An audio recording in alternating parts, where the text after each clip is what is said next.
Yo, what's up, everybody? How's it going? It is Monday, November 24th. You got us Packaging Today show where we talk about packaging today, right? Pretty straightforward. Today what are we covering today? We're covering sustainable packaging. Like, what does it mean? What is it? We'll go through a couple different industries. We'll talk about like what packaging can be in terms of sustainability within different CPG. Today. What?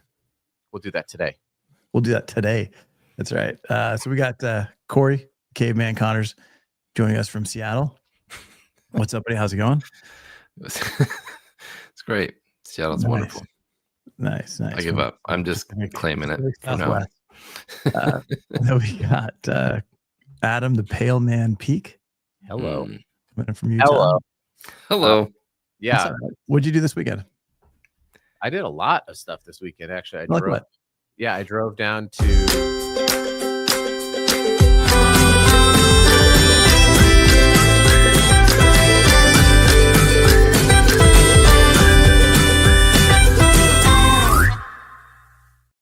church. He calls me out and he's like, I don't care if you have tattoos or if you're a bald guy wearing a hat. And so I stood up and I was like, hey, everybody. It was a crazy weekend, though. It was a crazy weekend. Hugh. What's up, Hugh? Wait, I sent Hugh a story. Speaking of things that are not about packaging, it was a headline in the AP News. Let me see. Hugh, I'm going to pull this up. That's the Adam Peak News. It's the Adam Peak News Channel station. Where you just make stuff up. Pale Man all the time. It's just all always pale. All the time. That's what and it's called. Said, and I quote, here it is. Motorist in North Carolina tells 911, I just had a bald eagle drop a cat through my windshield. And I can confirm, sources confirm, it was not Hugh Curtis. Nice. That had the cat dropped through his windshield by a bald eagle. What's up, Charlie? How's it going? The AP News. That's me. The Adam Peak News. Adam Peak News. All pale all the time. All pale. All day. Are you Avelio the Madman Matos? Is that? Ooh, I like that. Ooh, yeah. That's what my mom called me. Was that your nickname when you were an MMA fighter? No. And in this corner, we have Avelio. Never the Madman Matos. As much as I would have loved for that to have been my earlier career, that's absolutely not what I've done. Oh. Hey, I did get some maple syrup goodness from Hugh, Hugh shipped out some stuff. Delicious. Man, that stuff is good. Like, who ever thought of maple syrup popcorn? Like, dude, that is tasty. Yum. Yeah. Hey, Chris. What's up, Chris? It's always sunny in Colorado. 300 days of sunshine in the great state of Colorado. Did you know that Colorado coming in? Did they get Jim. sunshine of any state in the union? Colorado does. Go. I didn't know that. Yeah, it's true. Well, you wouldn't know that because you live in Seattle. So it's always raining here, so I'll get used to it. 400 days out of the year in Seattle, in the suburbs of Seattle. But at least we have green grass. Yeah. There you go. You're probably smoking. Damn, Corey looks at the bright side on everything. I don't know how Corey does it. Yeah. All right, man. Always So let's talk about some sustainable packaging. If I am shipping e-commerce, right? If I'm a D2C brand, and I see this so much. I see this so much that it annoys me. But it shouldn't. Good for you. You guys should go out there and build businesses 1,000,000% that need packaging. Yeah. But I see this every day, at least 10 times on Reddit, where somebody's like, I am starting a luxury fashion brand out of my garage. What's the cheapest packaging I could use for D2C? I only need 50. Yeah. So luxury and cheapest. I don't believe those words are the same. There's something not lining up here. No, but it makes sense because of I don't like it. Well, because what are you going to do? Spend $100 on every box? Mm-hmm. Some MOQs are going to be $5,000 for like really high end. But somebody spends $200 on a T-shirt, and you send it to them in a plastic poly bag. Just with no print on it, or it's not the right signal. You're not sending the right message. You're not sending a premium message. Is my It's point. true. Yes. Yeah. But aside that drives me nuts. But aside from the luxury, right? So everybody out there that's starting a DTC brand that's wanting to do something, Weenus or Lube. making hoodies or making t-shirts, Packaging socks, today. whatever they're Packaging.com, Weenus Lube. making. Yeah, they're making. Do you have elbow more grease. left? Or you're out? I Pallets. I have 5 pallets sitting in my garage. No, I think I have like 3 boxes left. Maybe I am either going to throw them out but people keep buying them. Randos. Donate them to a homeless shelter. Yeah. They have weenuses too. Oh my gosh. I'm not even going to touch that. I'm not going to touch that homeless weenus joke. But yeah. all right. It's So like, what should you be asking, right? If you're DTC, let's say you're not trying to do 50, right? You're trying to do whatever the MOQ is, 5,000, 1,000. Right. What's the right question to ask to get to sustainable packaging? I mean, I know that it's in Corey's title, so naturally I'll speak first. Obviously. I mean, I AP have- News. I get an AP News coming in. I drive a Dodge Strat. What is the? I think the most important thing is it going to protect your product, and what is the journey of your product? That always there is the most unsustainable thing is return products, damaged products, all of that stuff. So you have to dig into that question first. Not is it pretty, not is it expensive, not is it inexpensive. It's just like, is this going to protect my product? And there's going to be a lot of different things that will do that. So get those options first and foremost. And then from there, Corey Connors. Yeah, it must perform first, always. That's top priority. If it doesn't, it's the least sustainable option. Thank you, AP News, for your insights, of course. Yeah. But then we start to talk about, are they interested in a reusable program? Are they interested in something where they send it back? Are they interested in a loyalty program, something like that? And if that doesn't spark their interest, then are they interested in recyclable packaging, like a corrugated box or something, a corrugated or a paper-based mailer? Those kinds of things are very recyclable easily, curbside for most people. There still are 50 million U.S. households that don't have access to curbside recycling, but that's improving with EPR. 50 million U.S. households don't have access to curbside recycling. How? From Ryan Smith at Recyclops. 50 million households, not people. 50 million households is like, what is that going to be? 150 million if you take the average of 3%. Well, think about the whole city of it. The whole city of it have a curbside by themselves. The whole city of Atlanta just decided to not renew their recycling. They don't recycle there anymore. So I mean, you think about this. There's millions of people that don't have access to it. But I think, which is why I think some of these reusable programs might be more beneficial. But what can you do with corrugated if you don't have access to recycling locally? You could take it somewhere else. There's burn it. There's other things you can use it for. Burning it is probably not the greatest. Probably not a good idea, but you could put it in your garden. There's other things that people do to use it as mulch and things like that. But I think you need to look at the end of life is the point of all of this. I like what Matt said. I do send a lot of people. Saloni and Kyle do a great job at Eco. They're great. They're not like sponsors or anything. It's just they do a lot of really, really good stuff. And that's especially for smaller e-commerce D2C brands. I find that they can do like one color pad printing in-house. So if you want to customize it, but you don't want to buy all the plates or set it, they have some processes there. So they've done a very, very good job there at Eco Enclosed. So shout out to Saloni and Kyle.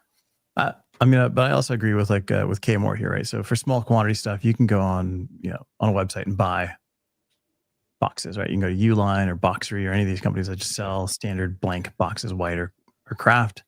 You can go on, like big, I think it's like big ass stamps or something like that. You can buy these huge pad printing stamps. You don't have to do like a It's a flexible great plate. idea. You can do To a pad print. customize small Yeah, volume. stamp it. Great idea. You can do stickers. You know, Actually, you no, can do that would be Stickers.com. yeah. bumperlabels.net. You can get stickers and put it on your pack. Like you A don't New it doesn't Earth have to be project. fully branded. Or you can get a tape. You can get a really nice branded tape, Yeah. right? A nice paper tape. Seal that over your box. Ship that. Done. D2C. Easy. I like the hand stamping. I think I do that too. because there's It really so- adds a lot. is there so much imperfection in it because every stamp is going to be a little bit different. And I think there's something cool about that. I got to do a bunch of stamping for Dale Dupree from the Sales Rebellion. We made some custom donut boxes, and I bought the donut boxes, some pink donut boxes from Uline and a black stamp, and I just employed my children and we just like did some hand stamping. And actually I got a custom handwriting robot and it would handwrite notes on the inside of the box. It was crazy. It was a fun project. Nice. What all right, so that's D2C. So now if you are going on shelf, right? Like I've started seeing rotten candies at my local Fry's, like my local grocery store. These guys That's are cool. expanding, they're growing, which is awesome. And Do if you're you like going to Fry's with the common people? Because I know that you're more of like an Erewhon shopper in Scottsdale. we don't have an Erewhon. Oh, We've got an AJ's, but you know, that's It's silly. next to Gucci. I'm just glad you're going to your local Kroger's. That's Yeah. it's a big step for you, Velio.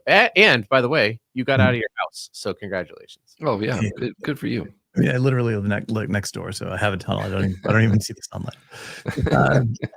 Yeah, so He if has a you've got a tunnel product that's going on shelf, what's going to be sustainable, right? We see a ton of different materials out there. We've got, biodegradable. We see stuff that dissolves. We see stuff that's recyclable. I heard a study recently that consumers care that there is recycled content in the packaging. That means a lot to them. It actually means more to them than the fact that the material is still recyclable. Do you think That people care? I think they do. I think I at don't least they believe that. say they do in these surveys, that we in the packaging industry take. I think, but I Yeah, think but we're just asking people in packaging. But also, I mean, true. think about if you get a survey and it's like, do you care that a company has recycled content? You probably are going to be like, yeah. Yeah, I care about that. I mean, but recycling. when you're at Costco, Mhm. where we know Hugh lives at Costco. Actually, he has moved in there. He has a maple syrup house there. Yeah, it's actually a gingerbread house, but I think that it's like, yes, it's good, but that's not a primary driver of decisions. If I had to guess, I think the primary driver is it in stock? Mhm.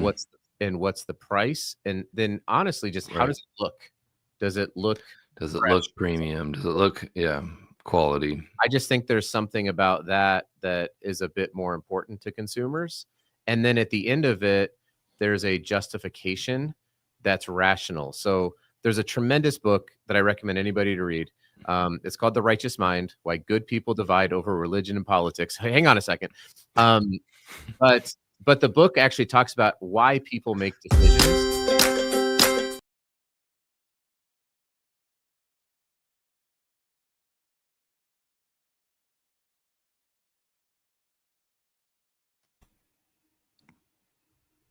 Intellectually. So post-consumer content, or is this recyclable? It's not an emotional, it's a rationalization that happens after they've emotionally connected. So I actually think packaging design, going back to what Avelio does, the structure, the look, the feel is going to have a much greater impact than what's written as the PCR content, or even I think that is subsequent to the ingredients. I think people look at ingredients before they look at consumer PCR stuff. I think we're getting a little bit away from Avelio's question, though. He asked what is actually sustainable, not what the consumer thinks is sustainable.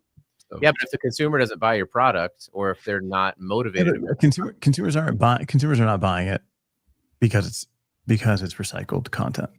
I don't buy that at all. Mhm. I will not buy that for $1. When it's a tough sell to Right, believe if that. you're- Right. if it was all about sustainability on the consumer side, making the decision to purchase because it's got PCR or it is recyclable, we wouldn't see so many mixed material stand-up pouches taking over every single shelf. Right. Like that stuff is difficult to recycle. Consumers can't tell if it's monomaterial or not. They don't know. They don't care. They're going to throw it It's away. all about cost, unfortunately. So when you're talking about that, when that's really the obstacle that as a brand you're trying to overcome, what is the more sustainable decision to make? is You our spend sound more? And by the way, Charlie said our sound is off. So Yeah, our sound went off when the intro kicked on because you started talking about something else. It's your fault. Look at politics. Yeah, let me. Let's talk more about that. Okay, I just wanted to make sure. Sorry, go ahead, Corey. You can jump in on Avelio's point there. Well, I think it's important that we look at what consumers will do easily. What can they do easily? They can put it at their curbside easily. Most Americans can. Yes, there's still millions that don't have access, but most people will put their packaging from their consumer goods into the recycle bin, even if it's recyclable or not. And that's a problem. So I think brands should make packaging that is recyclable, in my opinion. Yeah. If possible. I think if possible, right? It's not, if you're in a stand-up pouch and your only option drop off is a mono material versus a mixed material, but the mono material is going to degrade your shelf life or the consumer, because some of that stuff is really stretchy. And so it can be difficult to open and people get frustrated. And so if they have to use scissors or if you need there's just there's other of these complications. And it's like, yes, if you can, and if it is cost and user neutral, then do it. I think people will do it all day long. The issue is that oftentimes it's just not, and that can be the difficult part. Right. Yeah. I don't know. I think people are, right now, everybody's concerned about cost of goods, right? When they go to the grocery store, what they're actually paying for. Right. The last thing on their mind is, hey, I know this is $10 more than it was last month, but is it recyclable? Like, I don't think that goes through anybody's mind right now, honestly. Except for packaging nerds like us. Yeah, exactly. Looking at this comment here from Jeff Weston. I didn't know they closed a shop there. Dude, R. Donnelly's closing a ton of shops, actually. They closed one in Texas, in Indiana, North Carolina, South Carolina, New Jersey. They got really big. They expanded a lot. Yeah, they're closing a ton. So I'm on Zillow right now looking at houses in Anderson, South Carolina. Do we want to move into a compound with our family to start this business? All three of us go there. What are we thinking? I don't know. Like, maybe somebody else can do it. It's fine. Atlantic Packaging has a printing facility in Tabor City, so that's pretty close to there. Is it? Yeah. There you go. Boom. Jeff, reach out to Corey. Jeff, check it out. Atlantic Tabor City, North Carolina. Tabor City, North Carolina. Yes. Tabor City, East Carolina. East Carolina. Their East High School played West High School, and it was pretty funny to see that. What do we got? We got Matt Burns coming in with just so we're fact checking here, live fact checking at AP News Fact Check. Anderson, South Carolina to Tabor City, North Carolina is a 4-hour drive. Okay, he said close, and that's a relatively that's a relative term. So where it should be closer than the Great Northwest is Greenville, South Carolina, or Clemson, South Carolina, which are incredible. And you've got Clemson right there. Why would you? We have a corrugated production facility in Greenville. So boom. There you go. There you go. Nailed it. Matt Burns values disposability. I hate breaking down boxes, especially boxes that are really hard to break down. What? That's the best part. Costco gives you the bulk challenge. product, produce boxes to take home. Grocery Come on, center, Matt. indestructible. Enjoy the challenge. Enjoy the challenge.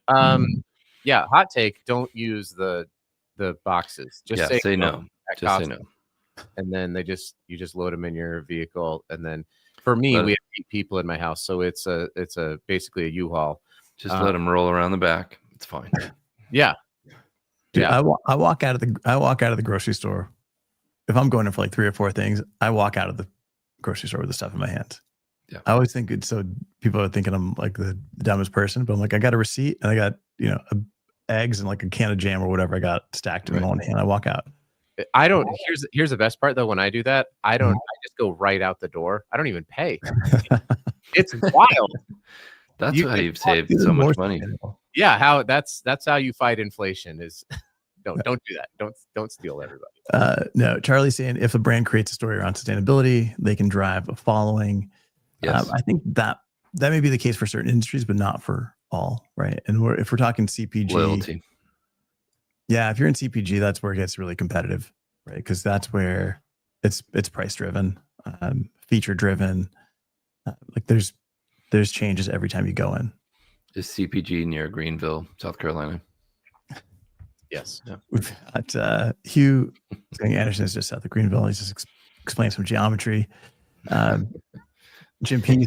empty stand-up pouches can give a poor experience with product versus a full pouch, right? So that's the other thing too with stand-up pouches, right? You've got like a stand-up pouch and it's all air. But that's kind of the chip dilemma when you get a bag of chips. Yes. When will that ever change? I think you need headspace to protect that product.